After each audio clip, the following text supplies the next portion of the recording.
So I just kind of wanted to put together a few thoughts about the current state of sports and their impact on our lives nowadays as compared to, 5 years ago, 10 years ago, 20 years ago.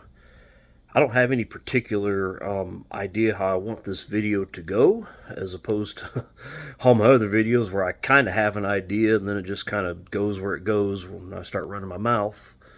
Um, but it's just some things I was thinking about because obviously I've kind of been in a little bit of a rut as far as trying to think of what I want to talk about for my videos. Obviously, I started this channel doing I was going to talk about the Panthers a lot more than that was the original plan, but as you can tell, I don't always do very many Panthers. I was going to do one every week. I was going to do a video after every game that Sunday or whenever they played, whatever day of the week they played. And I've not done that, and the reason I've not done that isn't because of any other reasons other than for the most part I just don't feel like it. I mean, obviously the Panthers are bad, and that's a big part of it. They're not going anywhere. Looks like they might not even get the number one pick now. They're starting to win just enough games. In my last video, I said they had 2 wins for the season. They actually have 3. I forgot they beat New Orleans, who's also openly revolting against their coach and their organization. The players are, as were the Las Vegas Raiders apparently, and apparently so are the New York Giants. The 3 wins this year. So if we can just keep playing teams that are openly revolting against their organizations, hey, we might get 6 or 7 wins this year. Who knows? That's the only thing we can win. So I mean, that's discouraging. But I look back and I know it was 14 years ago. It's hard to believe it was 14 years ago, but 14 years ago in the 2010 season for the Panthers, we went 2-14. We were bad. We got the number one pick, which we picked Cam Newton with. But I remember watching all those games. I watched them and tried to see, okay, we're bad. What we knew that basically it's pretty obvious Cam Newton that year with Auburn, he was going to be the number one pick. And it's like, okay, if we get the number one pick, what can Cam do for us? What can Cam do for us? And the answer was actually a good amount until it mattered, and then he kind of, as I mentioned in my last video, kind of lost his graces with us in the Super Bowl. To lay an egg's one thing, but to just be nonchalant about it and not even diving on the ball, that's a little bit different. But I cared back then, and 2001, same thing. We went 1-15, won our first game of the season in the old Metrodome in Minnesota. A rookie named Steve Smith started that game off with a bang, returned a punt back for a touchdown. My favorite Panther ever to this day. Steve Smith. He's my favorite ever. I love watching that guy's career. It's such a blessing, and the fact we didn't keep him around is a crime. It's something that I'll never forgive our front office for. And I'm here to tell you, if number 89 were on that team in Super Bowl 50, we would have won. Because he would have been up Cam's rear end big time, telling him, get that towel off your head, start looking at your little tablet there, try to figure out what's going on, what you need to do better. We're going to win this game. They were down by 6 late. That's when he didn't dive on the ball. He fumbled. The Broncos recovered at like the 2 or 3 yard line. Ran it in for a touchdown, did the 2-point conversion to go up by 14, and that was game. Uh, that would have been a lot different game if Agent 89 were there, but that's a different story for a different day. On this channel, or on this videos, and like I said, this is honestly, I didn't even know where I wanted to go with these videos. As you can tell, this is not a very professional setup. It's just me talking into my phone and uploading that. Basically one take for the most part. I think one video I had to do 2 takes. I dropped the phone in the middle of it, but I eventually hope to get somewhat of a setup, and maybe I'll even figure out how to put some graphics in. Be like, hey, yeah, see this graphic here? This is what I'm saying. But I'm not good with technology at all. The best thing I know, and it's probably the best thing to know, is have you tried turning it off and turning it back on again? I know it's kind of a joke, but if technology's not working, I'll turn it off. I might even unplug it, plug it back in, turn it on. Usually it's fixed itself. I don't have an explanation for that. I don't know why that works. And that works 90% of the time, it seems like, but the other 10%, that's when it's time to call somebody, or call somebody, one of my buddies who knows what they're doing, or go to Dr. Google or YouTube or something like that and figure it out. Um, but yeah, I just wanted to start off by talking. Kind of getting a feel for this, kind of get a feel for talking in there. I've never done anything like this much at all.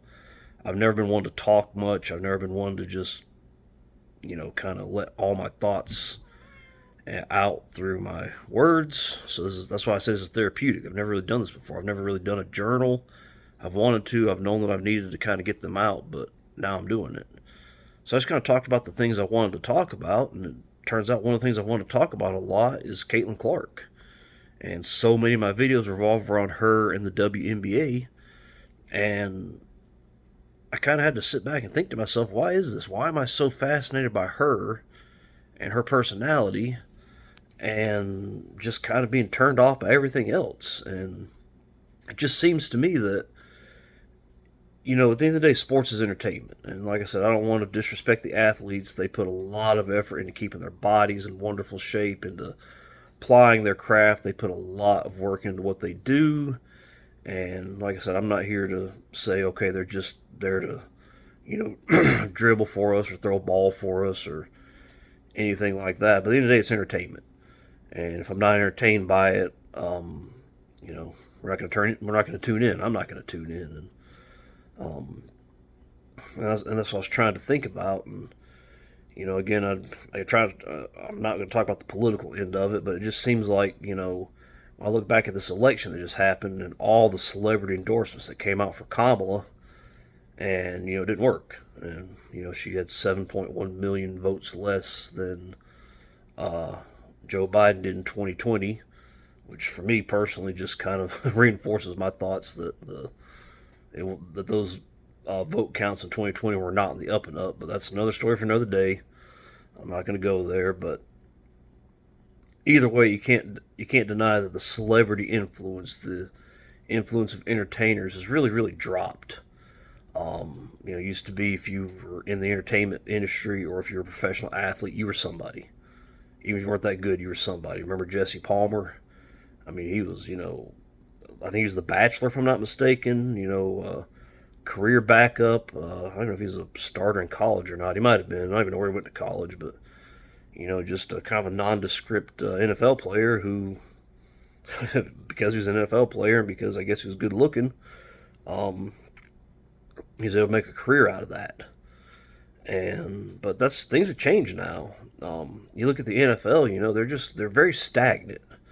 Obviously, the style of play is not fun to watch like it used to be. Even Tom Brady's the first to say it. He was saying it back when he was still playing and winning Super Bowls. He said there's a lot of bad football being played right now. And he was right. Football's just not as much fun to watch now. Patrick Mahomes is fun to watch. He's got his own style, but outside of him, and if you look at him and the ratings, he'll bring about a 20% ratings increase, which is a lot. When it comes to pure numbers, he probably brings more pure numbers to the table than anybody, which should make him the biggest star in sports, right?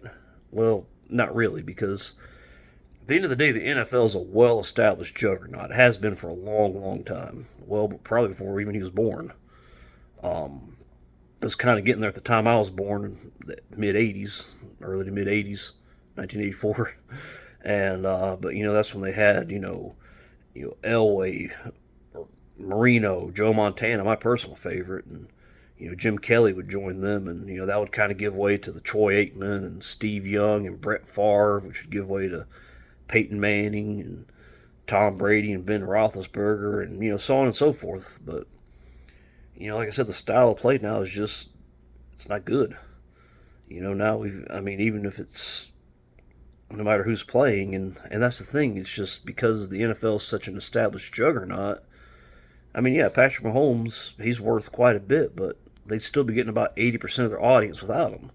Whenever he's not playing, whenever the Kansas City's off or they're not in prime time, they're still getting about 80% of the audience they get with the Kansas City game.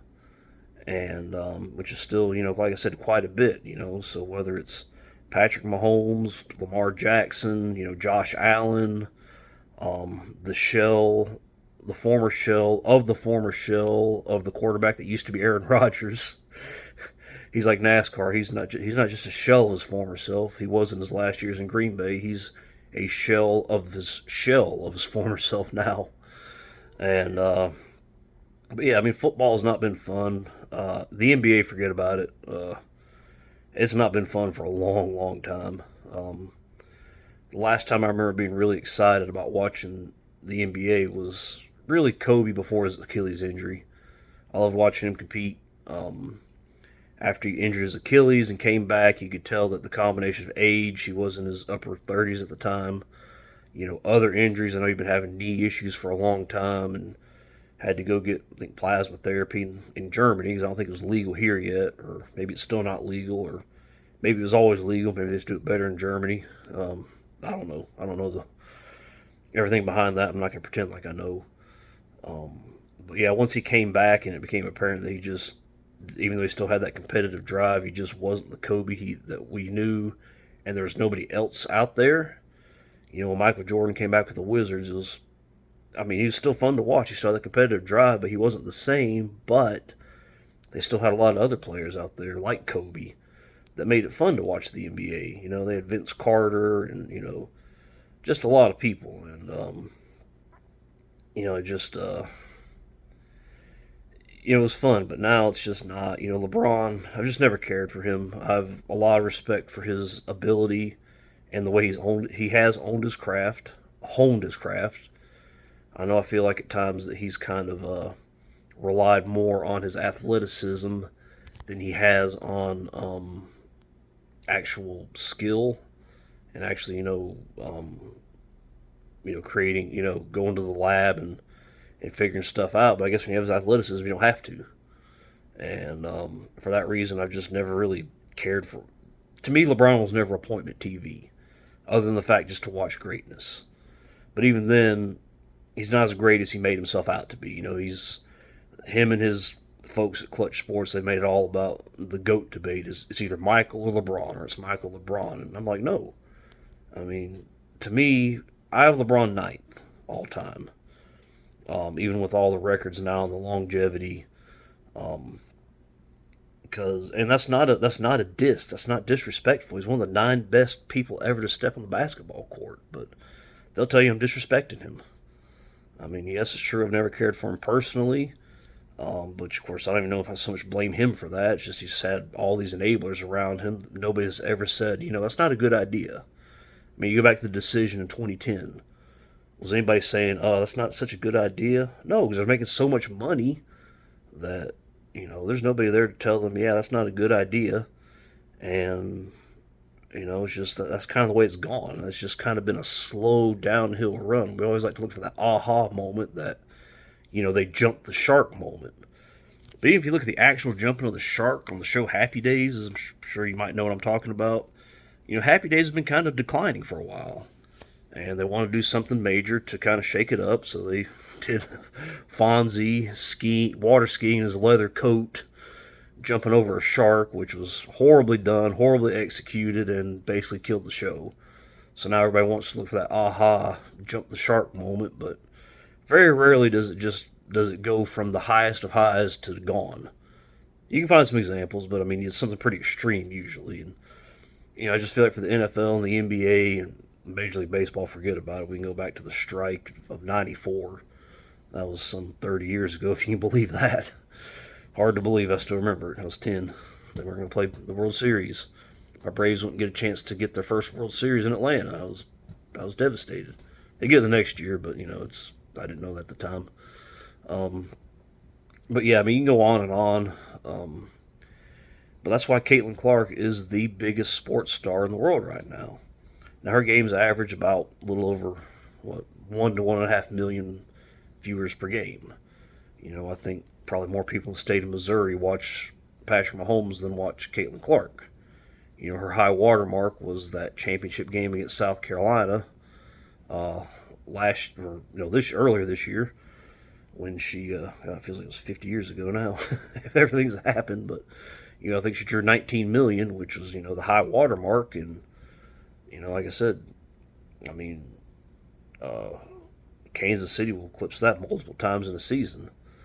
But at the end of the day, even if you were to replace Patrick Mahomes with Alex Smith, now I like Alex Smith. I have a lot of respect for him and the way he stuck with it. He was the number one pick, deemed a bust. I like his story, I like his redemption arc. But at the end of the day, to the majority of people, he was a nondescript quarterback with a nondescript skill set, and I get that. But like I said, if you took Patrick Mahomes out and put Alex Smith in, you're still going to get 80% of your audience. Caitlin Clark, she is not replaceable at all. You cannot take her out and put somebody else in there and expect anything resembling the same. And by the way, and it just shows you how bad the WNBA's run, the fact they've not embraced this. I mean, she's worth at least 150% as much, if not more, honestly, for really being honest about it, because that doesn't account for the people that are actually talking about the WNBA that have never discussed the NBA before. Not just people like me on YouTube, but I mean some of these, more watched outlets, news outlets, sports news outlets. You can't replace her, and nobody's had the effect on their sport that she's had in a long, long time. You have to go back to Wayne Gretzky for what he did in hockey in both the early '80s when he showed up with the Oilers, and then when he, went to Los Angeles in the late '80s into the early '90s, and some of the effect he had there.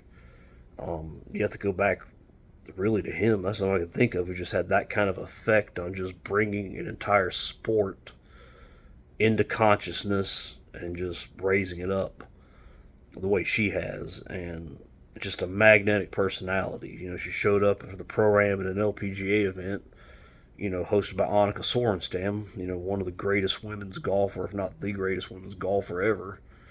I'm not sure how the rankings for that go out, but, and she was the star of the show. And they welcomed her. They welcomed her with open arms. And it just shows you, kind of the reason there's been so much apathy and melees to the point of just being downright clowned that the WNBA is, because, I mean, it was just, look at the Seattle Storm story. Supposedly there's a lot of bullying going on from the coaching staff and, towards the players, and, they kind of have their pet in Neke, who's also the president of the WNBA Players Association, which is a huge conflict of interest. And that story was big for about 2 days, and even we got tired of it. And you can't help but wonder why. Obviously the woke media that mainly keeps the overall WNBA afloat just kind of shoved it aside. But the rest of us didn't care. Because, first of all, I don't mean to be mean about this, but, at the same time, it's kind of the truth. There's an idea of women bullying other women. Didn't see that one coming. Obviously men do it too, but, that's just kind of the stereotype. And, but, the conflict of interest, that just kind of went away because we just weren't that interested. It's like, okay, that's great. What's Caitlin doing? She's showing up at a Pacers game? Oh, she is? Well, what do you know? Just trying to get whatever bit we can, whatever bit of information we can.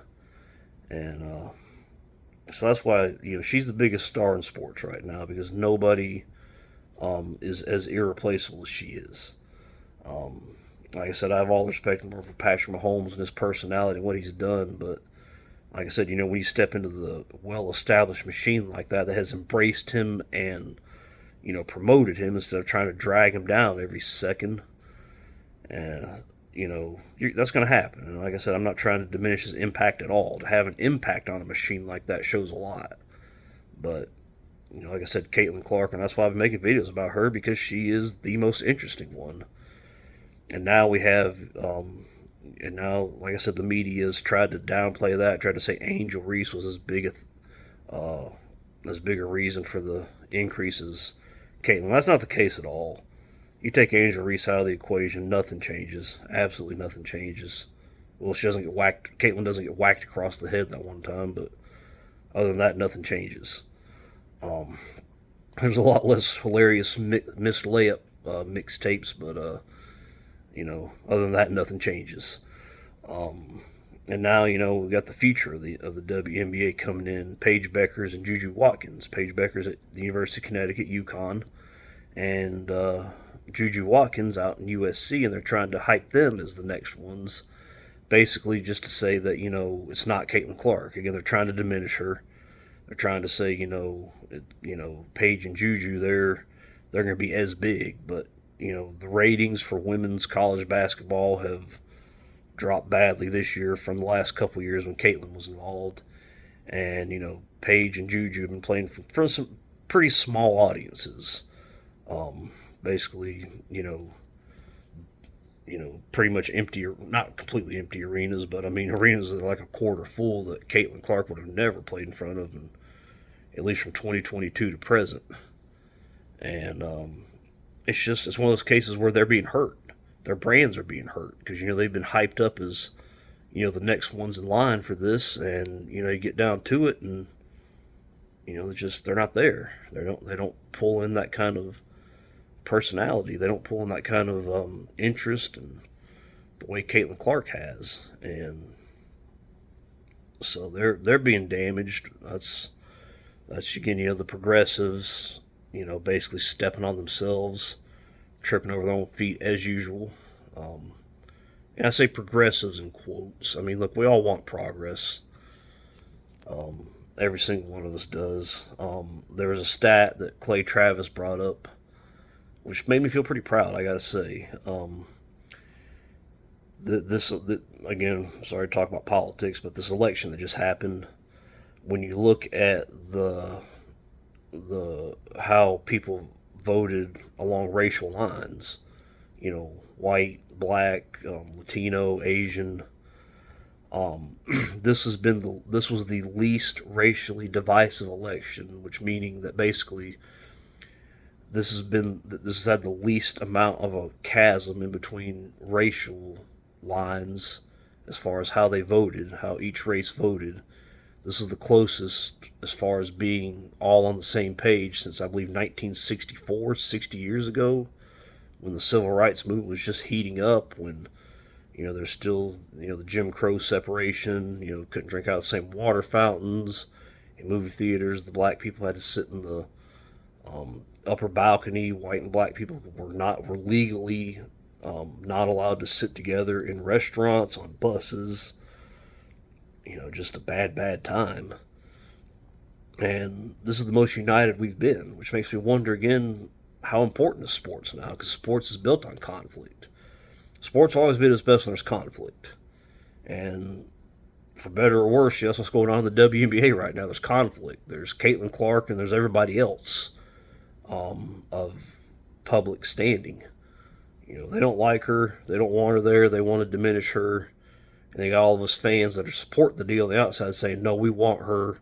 We don't care about your people. We want our person, Caitlin. And it just makes you wonder, these last 4 years have been difficult, with the recession, COVID, trying to recover from COVID. There's the just incredible attempts to divide us, the immunization for COVID, that was a big divisive point. The things they were doing to Donald Trump, should they be doing this? He broke the law. If we're doing this, should we do this to every politician? Both sides have very valid arguments there, in my opinion. Just they really, really did their best to divide us. But at the end of the day, we're all in the same boat, and we're all doing bad. And like I said, hopefully we'll do better. I hope Donald Trump, who's going to be our president, knows that the only thing that's on the line is his legacy, the legacy of the name Donald Trump for the rest of eternity, basically. He did it to us once. He helped us, got us in a much better place financially, the middle class, and if he can do it again, he will cement his legacy forever. If he fails, he will be the guy that the country very soundly rallied around, only to fall short. So I think he knows that, and I think we've got some good stuff coming on the way. At least I'm hoping so, because good Lord, I can't take any more. I'm going to keep going. I'm going to keep going forward, even if it gets worse. But, man, I don't want to, but I'll do it. So, but yeah, it just makes you wonder when it comes to sports, are we really ready to take on these divisions? Are we really ready to, are we all divided out? Are we all, again, these mainstream news networks trying to push division. It's not working. CNN layoffs, MSNBC up for sale, probably gonna get bought by Elon Musk, which is beyond hilarious. I know Joe Rogan saying he wants Rachel Maddow's spot. I will tune in for that. I'm just gonna say it. Let's do it. Let's do something interesting. But that's just my thoughts on that. Sports. That's the big reason I think Caitlin Clark. She doesn't try to be divisive. She doesn't talk politics. She just goes up there, tries to hone her craft in the off season, goes to Swig and gets these golden Stanleys, and it's just there's no conflict there. There shouldn't be any. And then you see the WNBA creating conflict out of nothing, which is apparently something they're good at because they thrive off conflict, and without conflict, they don't exist, quite frankly. So that's kind of my thoughts on that. Like I said, I'm sorry this video didn't really have a cohesive thought, but it just makes you wonder, are sports going to go the way of like Hollywood's going now? That, these mainstream news networks that push division are going now? That the elites that push division because it benefits them if everybody under them is fighting instead of saying, hey, wait a minute, these guys they're screwing with us pretty bad. We don't need this. So makes you wonder. It'll be interesting to see. So thank you guys for watching, and I'll try to have a more cohesive video in the future. So thank you guys.